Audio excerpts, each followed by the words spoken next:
Belarus से आई एक ऐसी खबर की जिसने 31 शक्तिशाली देशों में तहलका मचा दिया। इमरजेंसी मीटिंग तक शुरू हो गई।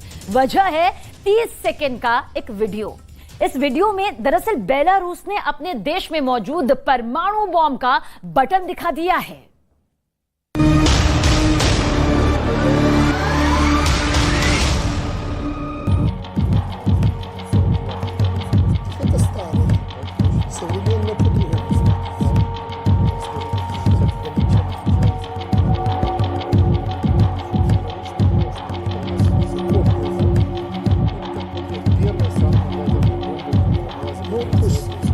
Наши враги не думают, что мы тут символизмом занимаемся или уж очень радуемся по поводу ядерного оружия. Это просто символически. Да. 30 सेकंड के इस वीडियो ने दुनिया में सनसनी मचा रखी है। Современно по-другому смотрит. सिर्फ 30 सेकंड के इस वीडियो में दुनिया को तीसरे विश्व युद्ध की झलक क्यों दिख रही है? इस एक वीडियो से 31 देशों में एक साथ क्यों इमरजेंसी सायरन बज उठा है? सबसे पहले इस वीडियो को देख लीजिए।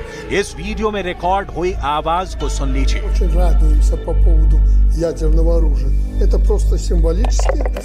Да. В 49-м году. Так это старое. Так точно. Современно по-другому смотрит. Я потом расскажу, как они чем отличаются и выглядят. Ну вот, чтобы символично было, что это у нас все Копия, да? Это копия первой самой ядерной бомбы, которая была запущена в Советском Союзе. Пусть наши враги не думают, что мы тут символизмом занимаемся или уж очень радуемся по поводу ядерного оружия. Это просто символически. Это символически. Да. इसमें एक तरफ बेलारूस के राष्ट्रपति ओलेक्जेंडर लुकाशेंको है, दूसरी ओर बेलारूस के रक्षा मंत्री विक्टर स्वेनिन है। और बेलारूस के रक्षा मंत्री अपने राष्ट्रपति को परमाणु बम की एक रेप्लिका भेंट कर रहे हैं। बेलारूस के रक्षा मंत्री का कहना है कि यह 1949 में सोवियत संघ का बनाया गया पहला प्रतीकात्मक परमाणु बम का मॉडल है। Очень радуемся по поводу ядерного оружия. Это просто символически.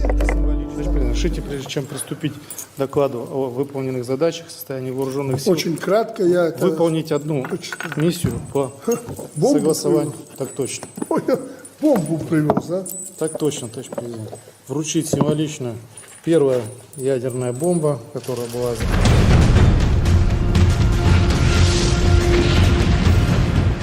पूरी दुनिया को पता है कि रूस ने अपने परमाणु बमों को बेलारूस में फिट कर दिया है। बेलारूस के साथ साथ रूस के राष्ट्रपति व्लादिमीर पुतिन इसकी पुष्टि कर चुके हैं कि परमाणु बमों की पहली खेप बेलारूस पहुंच गई है।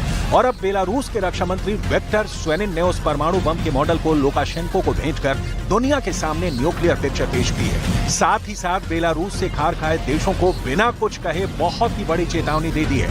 आगे बढ़ने से पहले लुकाशेंको और विक्टर स्वेनिन के बीच इस मौके पर क्या बातचीत हुई, इसे सुन लीजिए। Так это старое. Так точно. Современно по-другому смотрит. Я потом расскажу, товарищ президент, как они чем отличаются и выглядят это уже. Ну вот, чтобы символично было, что это у нас все. Копия, находится. да? Это копия первой самой ядерной бомбы, которая была изобретена в Советском Союзе. Пусть наши враги не думают, что мы тут символизмом занимаемся или уж очень радуемся по поводу ядерного оружия. Это просто символически. Это символически. बेलारूस में राष्ट्रपति ओलेक्जेंडर लुकाशेंको के ऑफिस से इस वीडियो के सामने आने के बाद दुनिया में बढ़ गया है परमाणु फीवर। नाटो कैंप्स में फैल गया है न्यूक्लियर फियर। सवाल है, क्या बेलारूस और रूस ने ले लिया है सबसे बड़ा रिस्क? क्या तीसरे विश्व युद्ध को कर दिया है फिक्स? इस वीडियो को देख पेंटागन हुआ परेशान, ब्रिटेन हुआ हैरान, नाटो देशों में खलबली, दुनिया परमाणु युद्ध के खौफ से डरी, क्योंकि अब मुश्किल है लुकाशेंको और पुतिन को मनाना। बन गया है नया ठिकाना, शुरू हुआ परमाणु बम को लगाना। बेलारूस पहुंच गया एटम बम। परमाणु बम के नए सेंटर से नाटो हुआ बेदखल, क्योंकि परमाणु युद्ध के खतरे से नाटो हुआ हल्का। अमेरिका परेशान, ब्रिटेन का मिट सकता है नामो निशान। रूस ने बेलारूस में पहले अपना परमाणु हथियार तैनात किया और अब वैगनर आर्मी के वहां पहुंचने के बाद से परमाणु हथियारों के इस्तेमाल का खतरा बढ़ सकता है।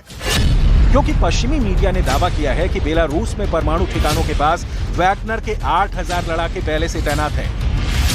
सवाल यह है कि क्या पुतिन के बाद अब बेलारूस के राष्ट्रपति ओलेक्जेंडर लुकाशेंको वैगनर के लड़ाकों को अपने दुश्मनों के खिलाफ उतारने वाले हैं, क्योंकि बेलारूस में एक तरफ परमाणु ठिकाने तैयार हो गए हैं, वहीं अब वैगनर ग्रुप के कैंप बन रहे हैं और जो कोर कसर बाकी थी वो पुतिन के परमाणु हथियारों वाले बयान से पूरा हो जाता है। Их много, я потом вам скажу об этих соображениях. Да, вам скажу пока, не публично. Вот. Но такая возможность есть, все это понимают. Все просто ждут, что мы начнем кнопки нажимать. Нет такой необходимости.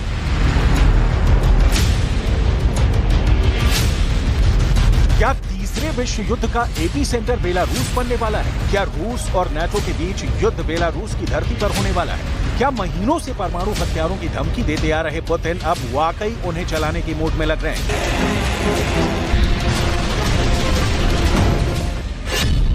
रूस ने यूक्रेन के उत्तर में बेलारूस में परमाणु हथियार उतार दिया है। रूस परमाणु हथियारों के सबसे बड़े जखीरे के साथ यूक्रेन के पूर्व में खुद बैठा है। वहीं यूक्रेन के दक्षिण में काला सागर में भी पुतिन की परमाणु पनडुब्बियां तैनात हैं और उसके उत्तर पश्चिम में पोलैंड के पास रूस के कलिनिनग्राड में भी परमाणु हथियार मौजूद हैं।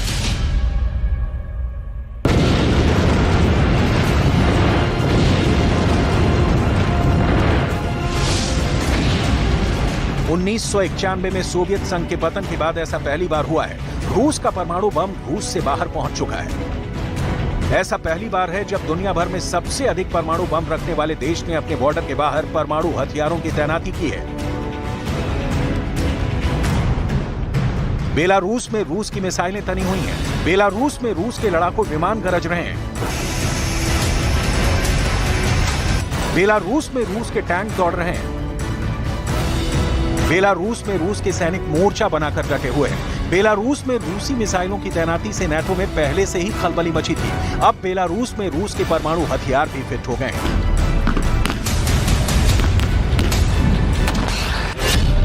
रूस बेलारूस की सेना को इस्कंदर बैलिस्टिक मिसाइल की ट्रेनिंग दे चुका है। इस ट्रेनिंग का मतलब है कि बेलारूस के सैनिक अब पुतिन की परमाणु मिसाइल को फायर करना सीख गए हैं और अब रूस का परमाणु बम ही बेलारूस पहुंच गया है। अब ऐसे में ऑर्डर पुतिन का होगा या फिर बेलारूस के राष्ट्रपति ओलेक्जेंडर लुकाशेंको का, ये बड़ा सवाल है। लेकिन अगर मिसाइल बेलारूस में है तो इस पर लुकाशेंको के ऑर्डर से कौन इनकार करेगा? बेलारूस में रूस के परमाणु हथियारों की तैनाती का सबसे अधिक खतरा यूक्रेन की राजधानी कीव को है, क्योंकि बेलारूस यूक्रेन का पड़ोसी देश है और उसके बॉर्डर से कीव ज्यादा दूर नहीं है। दोनों के बीच फासला 90 किलोमीटर के आसपास का ही है।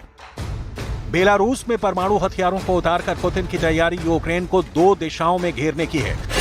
रूस खुद यूक्रेन का पड़ोसी है। इसी वजह से पिछले साल रूस की सेना यूक्रेन के उत्तर में बेलारूस से ही घुसी थी। रूस के साथ साथ बेलारूस में भी परमाणु हथियारों का अड्डा बन जाने से यूक्रेन के साथ साथ नाटो के भी होश उड़े हुए हैं, क्योंकि इससे नाटो भी पुतिन के परमाणु बमों के डायरेक्ट रेडार पर आ गया है।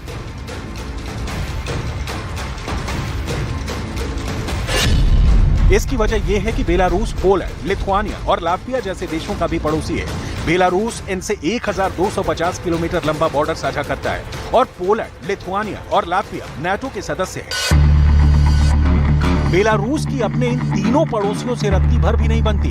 अब तक वो अपने दुश्मनों को बस धमकाता रहता था, लेकिन अब उसे रूस के परमाणु बमों की ताकत मिल गई है। अब रूस के न्यूक्लियर बम बेलारूस की जमीन पर तैनात हो गए हैं, जिसके चलते यूक्रेन से लेकर अमेरिका की अगुवाई वाला नाटो भी परेशान है। सिर्फ इतना ही नहीं, रूस ने दावा किया है कि उसने बेलारूस के सैनिकों को परमाणु हथियार चलाने की पूरी ट्रेनिंग दे दी है और अब बेलारूस में रूस के परमाणु बम भी पहुंच गए हैं।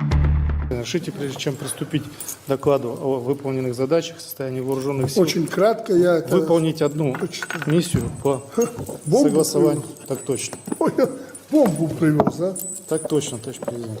Вручить символично первая ядерная бомба, которая была Это старая. Так точно. Современная по-другому смотрится. Я потом расскажу, товарищ президент, как они чем отличаются и выглядят. Это уже, ну вот, чтобы символично было, что это у нас все. Копия, да? Это копия первой самой ядерной бомбы, которая была изобретена в Советском Союзе. Пусть наши враги не думают, что мы тут символизмом занимаемся или уж очень радуемся по поводу ядерного оружия. Это просто символически. यही वजह है कि अब नाटो देशों से ये आवाज उठनी शुरू हो गई है कि रूस और बेलारूस के परमाणु मेल को तोड़ने के लिए अब सख्त कार्रवाई का समय आ गया है। ऐसे में अगर नाटो ने बेलारूस के खिलाफ युद्ध छेड़ा तो रूस भी उसमें कूद पड़ेगा और रूस के युद्ध में शामिल होने के बाद विश्व युद्ध का होना तय।